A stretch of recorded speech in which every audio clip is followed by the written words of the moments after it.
Titanic still lies deep in the dark, freezing waters of the Atlantic Ocean, nearly 3,800 meters below the surface. We know its exact location down to the centimeter. Cameras have visited it countless times. Specialized submarines have descended to it, and even wealthy tourists have paid to see the wreck with their own eyes. But one question still remains. Why haven't we brought such a famous ship back to the surface? At first, it sounds simple, doesn't it? Raise the world's most legendary ship, turn it into a massive memorial, and let millions of people visit it. For decades, people have imagined exactly that. Engineers, investors, salvage companies, all of them once claimed, we can raise the Titanic. Dozens of plans were proposed. Some sounded realistic, others felt like pure science fiction, but every single one crashed into the same brutal reality. This mission is almost impossible, because where Titanic rests, nature is merciless. At nearly 3,800 meters deep, the water pressure is unimaginably extreme, around 400 times stronger than the pressure we feel at sea level. At that depth, an ordinary submarine would be crushed like a soda can within seconds. The tragedy of the Titan submersible in 2023 proved exactly that. The carbon fiber hull could not withstand the enormous pressure and suddenly imploded. Everyone inside died in less than a fraction of a second. Down there, the ocean does not forgive mistakes. Now, imagine trying to raise not a small vehicle, but an entire ocean liner from that environment. In complete darkness, in near freezing water, several kilometers below the nearest breath of air, you would have to attach cables, build lifting systems, and somehow move thousands of tons of wreckage. And then another monster appears. Weight. Titanic weighed around 52,000 tons, roughly comparable to hundreds of thousands of motorcycles combined. Right now, there is no cable on Earth capable of safely pulling that kind of mass from such a depth, and no practical lifting system strong enough to do it, and the ship is no longer even one piece. It split apart as it sank. The bow and stern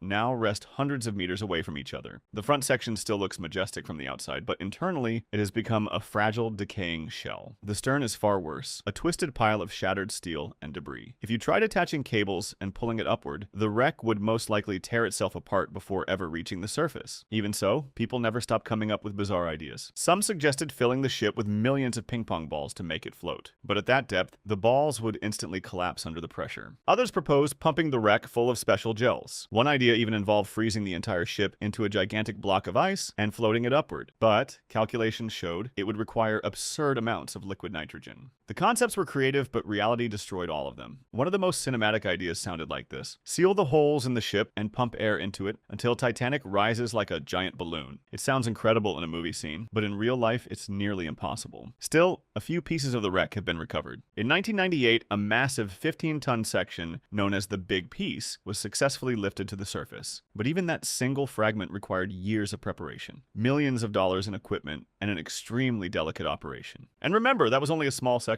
The entire ship is as heavy as a small city block. What's even more disturbing is that Titanic is slowly disappearing. Strange rust formations called rusticles cover the wreck, created by bacteria that literally consume iron. These microorganisms are eating away at the ship's steel every single day. Decks are collapsing, metal is thinning, and structures are falling apart. Some scientists believe that within a few decades, almost nothing recognizable will remain of Titanic. So why do people still talk about bringing it up? Because Titanic is not just a shipwreck, it is also the final resting place of more than 1,500 people who died in the freezing waters in 1912. When Robert Ballard discovered the wreck, his first reaction was not celebration, but silence and respect. Because down there was more than steel. There were human stories. The bodies are long gone, but personal belongings still remain on the ocean floor. Shoes, bags, glasses, silent traces of lives that ended there. That is why many nations now treat the Titanic site as a protected memorial. Unauthorized disturbance of the wreck is heavily restricted. In the end, we are not leaving Titanic there simply because of technology. The wreck is both incredibly fragile and deeply symbolic to human history. Some things belong where their story ended, not inside a museum hall. And slowly, year by year, the ocean is reclaiming Titanic. Someday, there may be nothing left except a faint, rusted shadow on the seafloor.